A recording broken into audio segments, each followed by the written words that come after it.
صاحب آپ obviously you've been in the news these days because آپ نے اسحاق ڈار صاحب پہ بھی لکھا. تو سر یہ جو بات کر رہے ہیں اطہر صاحب کہ یہ ڈیلیوری کے لیے شہباز شریف صاحب کو ڈیپیوٹی پرائم منسٹر اسحاق ڈار صاحب کی شکل میں دیا ہے نواز شریف صاحب نے, یہ کیا ہم اس کو اس طرح انٹرپریٹ کریں, اس طرح اس کی تشریح کریں کہ کیونکہ گورننس اچھی کرنی ہے تو ایک اسحاق ڈار صاحب فائنانس منسٹر جو ان کی 2013 کی ٹرم تھی, اور دوسرا شہباز شریف صاحب چیف منسٹر تھے پنجاب کے, تو یہ اب دونوں لوگ اگر پرائم منسٹر اور ڈیپیوٹی پرائم منسٹر ہوں گے تو پاکستان مسلم لیگ نواز تو دوڑے گی. سر یہ مت کہیں کہ گورننس اچھی کرنے کے لیے ڈار صاحب کو لایا گیا ہے.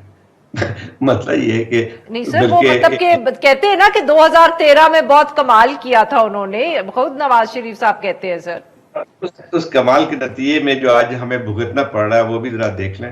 خیر, مسئلہ یہ ہے کہ اس وقت جو ہے خود مسلم لیگ کا بہت بڑا پریڈیکمنٹ ہے. ایک تو صحیح بات ہے یہ کہ ایک بیانیہ جو انہوں نے شروع میں کیا تھا, ایک تو ووٹ کو عزت دو والا جو ہے وہ کبھی کا دفن ہو گیا ہے. اب چاہے یا نہ چاہیں لیکن ایک ان پہ اس وقت ٹھپا تو لگا ہوا ہے کہ وہ اسٹیبلشمنٹ کی سپورٹ سے اس وقت حکومت کر رہے ہیں. اور میرا خیال یہ ہے کہ شہباز شریف صاحب کوئی موقع جاننے کی نہیں دیتے ہیں جہاں پہ اس چیز کے ان خیالات کو یا اس پرسپشن کو مضبوط بنانے کے لیے کہ ہاں یہ جو ہے وہ حکومت ان کی پوری اس کا دار مدار جو ہے اسٹیبلشمنٹ پہ ہے.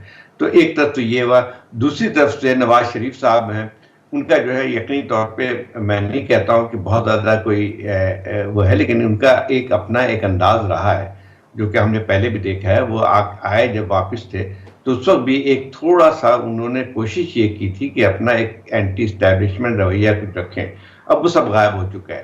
لیکن یہ کہ اس وقت یعنی جو حکومت کی کمزوری جس کو کہہ لیں, گورننس جس کی بات کر رہے ہیں, ہم یہ کہہ رہے ہیں کہ شاید کوئی چیزیں جو ہے بہتر صورتحال بنا لیں, لیکن وہ مجھے اس لیے بھی نظر نہیں آ رہا ہے کہ اس وقت جو ان کے درمیان میں جو اختلافات ہیں وہ کبھی بھی ان چیزوں کو آگے بڑھنے نہیں دیں گے. اس وقت حکومت کیا ہے, اس وقت ذرا آپ اس کی انالیسس کر لیں تو آپ کو بہت چیز نظر آئے گی کہ یہ حکومت ایسی ہے جس میں لگتا ہے کہ رڈرلیس ایک شپ جو ہوتی ہے اس کی طرح ہے.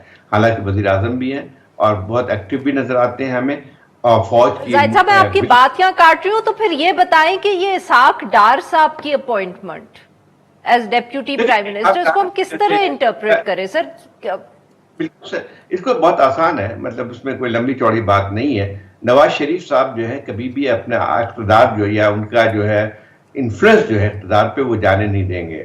خود تو وزیر اعظم نہیں بن پائے, لیکن اس وقت جو ہے وہ دیکھا جائے تو ری اسرشن جو ہے کہہ سکتے ہیں ان کی طرف سے ہو رہی ہے. سوری.